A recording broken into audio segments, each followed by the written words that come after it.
tutorialnya. Yang pertama, proses pembajakan. Pada proses pembajakan, posisinya seperti berikut. Tidak boleh dilakukan dalam jangka waktu yang sangat lama karena dikhawatirkan dapat menyebabkan emergensi pada para petani.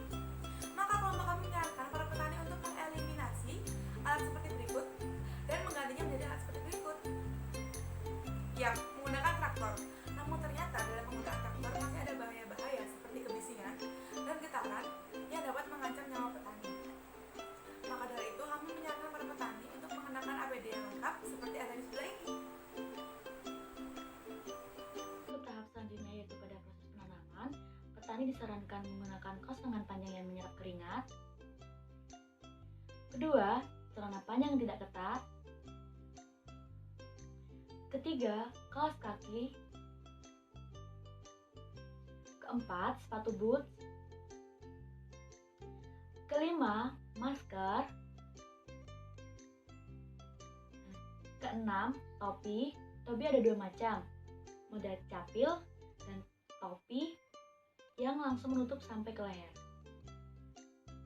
Lalu yang ketujuh, jika dibutuhkan petani dapat menggunakan sunscreen. Kedelapan, sarung tangan yang kedap air. Dan untuk proses penanaman, petani dapat menggunakan alat bantu seperti modern seperti. Hal tersebut merupakan saran untuk mengurangi, mencegah, dan menghindari adanya bahaya-bahaya ketika proses penanaman. Lanjut ke tahap selanjutnya. Baik, yang selanjutnya yaitu proses kerja pemupukan. Nah, pada proses kerja pemupukan ini, potensi bahaya yang dapat terjadi yaitu potensi bahaya fisik, ergonomi, serta kimia. Yang pertama yaitu ada bahaya fisik. Bahaya fisik ini contohnya seperti paparan sinar UV. Nah, dianjurkan pekerja bertani itu menggunakan sunblock, celana panjang, baju panjang, serta menggunakan topi. Yang kedua yaitu bahaya kimia. Bahaya kimia ini contohnya seperti pestisida. Nah, agar tidak terjadi paparan pestisida, petani dianjurkan untuk memakai respirator separuh masker, kacamata, sarung tangan, serta sepatu boot. Karena mungkin saja pestisida tersebut terbawa oleh angin dan masuk ke dalam tubuh. Yang selanjutnya yaitu bahaya ergonomi. Bahaya ergonomi ini contohnya dalam penggunaan alat semprot itu sendiri.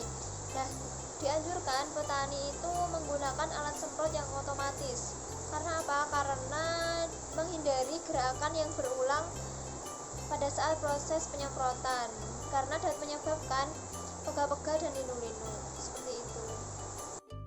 Selanjutnya, pada proses panen padi, hal pertama yang harus kita siapkan yaitu mesin yang mirip dengan traktor dan dilengkapi dengan blower pemisah antara gabah dan potongan batang padi tersebut. Contohnya seperti gambar di samping.